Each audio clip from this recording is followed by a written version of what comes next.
385 மாணவர்கள் பயிலும் பண்டார் spring hill Tamil பள்ளிகள் பல நடவடிக்கைகள் மேற்கொள்வதற்கு கடந்த 2 ஆண்டுகளாக திறந்தவெளி மண்டபம் கட்ட வேண்டும் என்ற முயற்சி நிறைவேறும் வகையில் இன்று அந்த மண்டபத்திற்கான அடிக்கல் நாட்டு விழா மிகவும் சிறப்பாக நடைபெற்றது.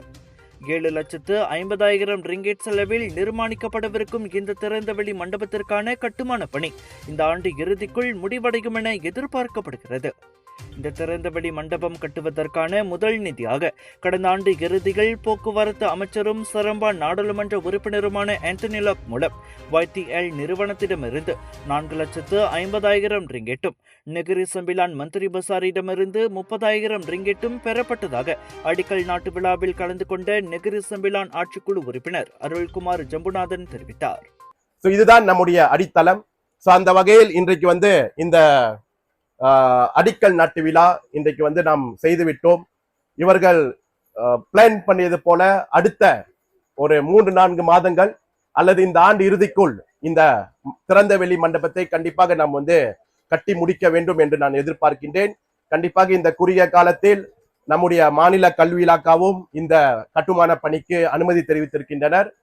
அடுத்த மாதம் 2வது வாரம் நம்முடைய இந்த கட்டிட அனுமதிக்கான விண்ணப்பம் மஜ்லிஸ் பண்டார் அண்ட் பாலிடிக்ஸனுடைய கூட்டத்திற்கு வருகின்றது. கண்டிப்பாக அங்கும் எந்த ஒரு பிரச்சனையும் இருக்காது என்று நான் எதிர்பார்க்கின்றேன். ஆக இந்த பிரச்சனை எல்லாம் முடிந்துவிட்டால் நாம் கண்டிப்பாக இந்த கட்டிடத்தை இந்த ஆண்டு இறுதிக்குள் கட்டி முடித்து விட முடியும் என்று நான் எதிர்பார்க்கின்றேன். தேவைப்படும் நிதியை நம் சமூகத்தைச் சேர்ந்த மேலும் சில நல்ல உள்ளங்களிடமிருந்து பெற முடியும் என்றும் அவர் நம்பிக்கை தெரிவித்தார். தொடர்ந்து நிதி உதவிகள் மாநில அரசாங்கத்திடமிருந்து பெற்றுத்தர முயற்சிகள் எடுக்கப்படும். இந்த மண்டபம் கட்டி முடிக்கப்பட்ட பின்னர் அதனை வாடகைக்கு விடுவதன் மூலம் கிடைக்கப்பெறும் நிதியின் மூலம் பண்டார் ஸ்பிரிங் ஹில் தமிழ் பள்ளிக்கும் அதன் மாணவர்களுக்கும் பயனுள்ள மற்ற திட்டங்களையும் வெற்றிகரமாக அமல்படுத்த முடியும் என அருள்குமார் கூறினார்.